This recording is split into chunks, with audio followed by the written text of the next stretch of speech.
ये दादा ये, तू सांगितलेले सगळे व्हिडिओ काढून ठेवले तुम्ही. या लवकर या, बसा.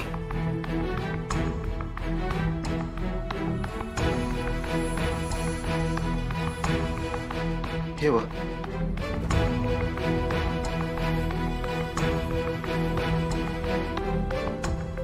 या जालिंदरची गाडी कुठंच दिसना झाली. शंतनू, तू व्हिडिओ प्ले करत राहा.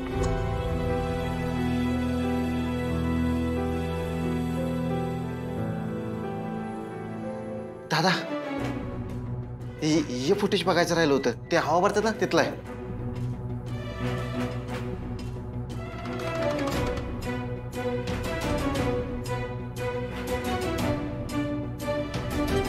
हे बघ. हे जरा पण. हा, ही जालिंदरची गाडी आहे. सूर्या, हाच तो व्हिडिओ. हा आपल्याला कोर्टात दाखवता येईल. याच्यामध्ये ना स्पष्ट दिसतंय की डॅडी गाडीमध्ये नाही आहेत. त्यांचा फक्त फोन आहे गाडीमध्ये.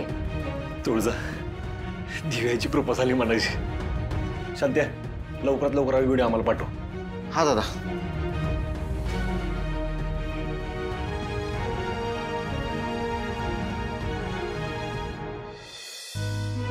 आशा, अगं राजू हुशार आहे. तिला काय चूक काय बराबर ही समजतं बघ. ती योग्य तेच निर्णय घेईल. हो, आपण काळजी करून काय फायदा नाही बघ. या वयात पोरांच्या मनाची दशा वेगळीच असते. राजूकडनं काही चुकीचं पाऊल उचललं गेलं तर सूर्याला समज भोगावं लागल. राजूच्या बोलण्यावरनं काय स्पष्ट कळलं नाही आणि राजूच्या मनात नेमकं काय चाललंय हे पण काही कळायला मार्ग नाही. येळ मिळेल तसं तूच राजूवर बोलत राहा बघ. बाहू निघून गेल्यापासून सूर्याचं मन थाऱ्याव नाही. त्यात त्याला ही समज सांगितले होते. लईच टेन्शन घेईल. राजूचं पाऊल वाकडं पडू नये म्हणून आपणच काहीतरी प्रयत्न करायला पाहिजेत बघ. देवी आई, तूच लक्ष घाल या समध्यात. जे काय घडलं ते चांगलंच घडू दे.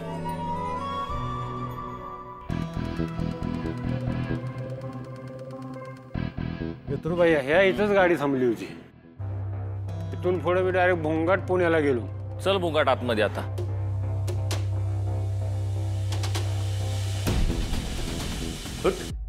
शत्रुभाई, तुम्ही? ते हवा भरतात का बाहेर? हा, भरतात ना. भरायची आहे गाडीत. पुढचं बोलू नका, तर कानपट्टा देईल. तिथले व्हिडिओ फुटेज पाहिजे मला, दे काढून. चल. फुटेज? ते फुटेज सगळं काय बोबुटी वाळाली काय? काढ लवकर. चल, आत्ताच्या आत्ता इथून समोरूनच. भैया, अहो ते फुटेज डिलीट झाले. असे कसे डिलीट झाले? असं कसं डिलीट झालं? शत्रुघ्न जालिंदर निंबाळकर म्हणतात मला. तो आपल्याला लाडला ना, त्याला उभा काढला. भैया, मला माफ करा. मला माफ करा.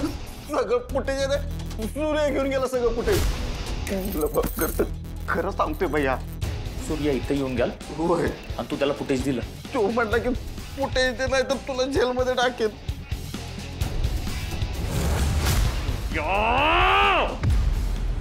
जालिंदर नावाचं एक कोड आहे. हे कोड सुटलं ना की ही केस सुटेल.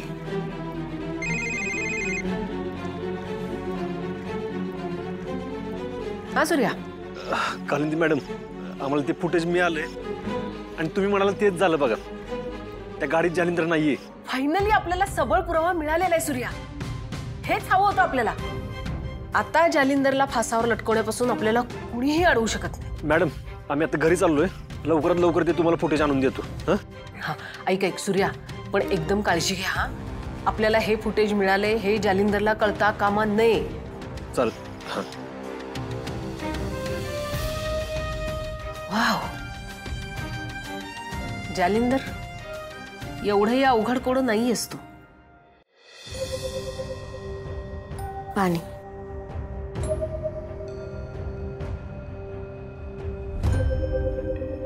राजू, भागुताई गेली.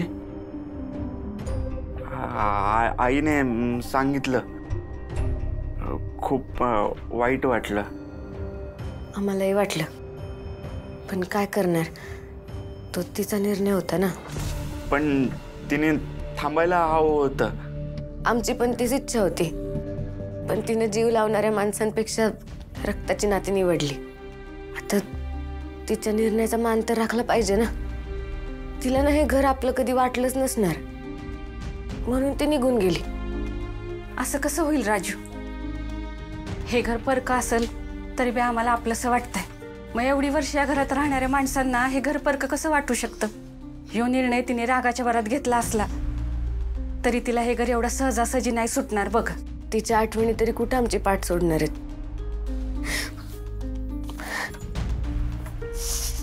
असं वाटतंय भागो कुठनं तरी पळतील आणि मला राजूताई मला भूक लागलीये, मला काहीतरी गरमागरम खायला करून दे. मी माझ्या हाताने काहीतरी छान बनवून तिला भरवेन. असं वाटतं कुठून तरी भागू येईल आणि मागून घट्ट मिठी मारल. भागू का ग परक केलंस आम्हाला? राजू, शशी दादा आई बाबा शोधले.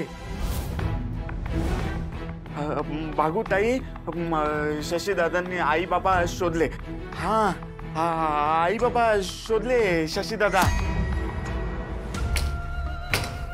डॅडी तुम्ही जरा शांत राहा. शत्रुभया गेलेत ना फुटेजचं बघायला. आज जर का ते CCTV फुटेज चिरंजीवांच्या हातात लागलं नाही ना तर सगळ्या नव्याने विचार करायला लागणार आम्हाला. नव्यानं डाव मांडायला लागणार. एवढं सोपं नाही ते. त्यांचा फोन काही ना झाले.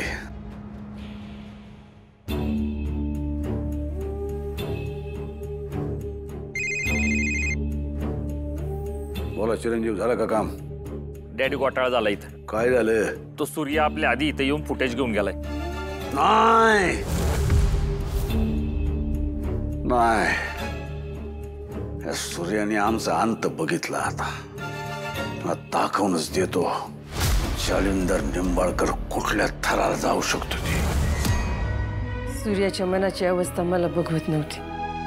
भागूने असं करायला नको होतं. सूर्याचा लय जीव आहे भागूवर.